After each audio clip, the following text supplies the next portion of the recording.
Rhapsodie des réalités, samedi 28 février 2026, par notre homme de Dieu, le pasteur Chris Oyakhilome. Le thème de Rhapsodie des réalités pour aujourd'hui, le fondement de notre foi et de nos confessions. Et notre écriture du jour se trouve dans 2 Corinthiens 4, verset 13. Animés du même esprit de foi, selon qu'il est écrit « J'ai cru, c'est pourquoi j'ai parlé ». Nous aussi nous croyons, et c'est pour cela que nous parlons.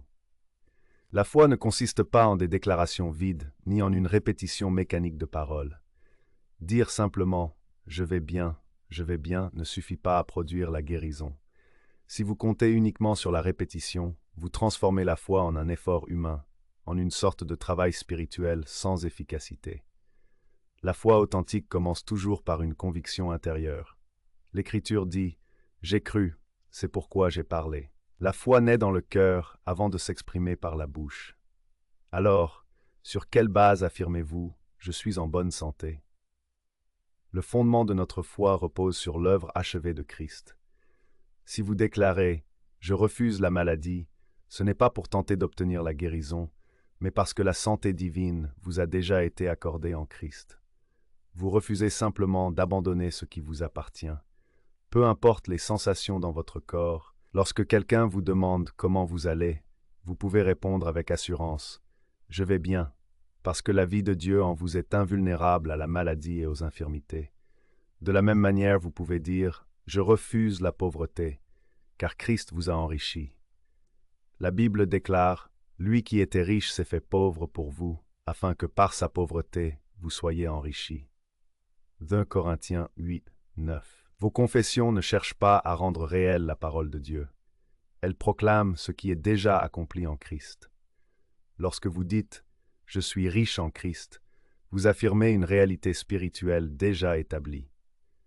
Notre foi en ce que nous sommes en Christ, en ce que nous possédons en lui, en notre héritage et nos capacités spirituelles, constitue la base de nos déclarations. Elle est solidement ancrée dans l'œuvre parfaite et achevée de Jésus. Nos paroles en manifestent la réalité. Il existe également une autre dimension. Par la parole inspirée par l'Esprit, le Rhéma, nous avons la capacité de faire surgir des réalités nouvelles. Lorsque vous parlez sous l'inspiration du Saint-Esprit, vous façonnez des réalités, qu'elles soient spirituelles ou matérielles. Mais lorsque vous affirmez votre santé, votre prospérité ou votre victoire, vous ne les créez pas. Vous reconnaissez et activez ce que Christ a déjà accompli pour vous. Gloire à Dieu. Si vous écoutez cet épisode de la Rhapsodie des réalités et que vous n'êtes pas encore né de nouveau, je vous invite à prendre la meilleure décision de toute votre vie en répétant avec moi cette prière de salut. Ô Seigneur Dieu, je crois de tout mon cœur en Jésus-Christ, le Fils du Dieu vivant. Je crois qu'il est mort pour moi et que Dieu l'a ressuscité d'entre les morts. Je crois qu'il est vivant aujourd'hui. Je confesse de ma bouche que Jésus-Christ est le Seigneur de ma vie dès ce jour. Par lui et en son nom, j'ai la vie éternelle. Je suis né de nouveau. Merci Seigneur d'avoir sauvé mon âme. Je suis maintenant un enfant de Dieu.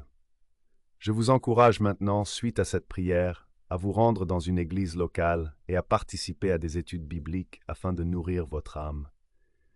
Avant de terminer, nous voulons exprimer notre profonde reconnaissance à notre homme de Dieu, notre cher pasteur Chris Oyakhilome, pour avoir fidèlement répondu à l'appel du très grand Dieu, conduisant son peuple des ténèbres à la lumière par la proclamation inspirée de la parole de Dieu, les manifestations de guérison divine et l'impact transformateur de son ministère à travers le monde.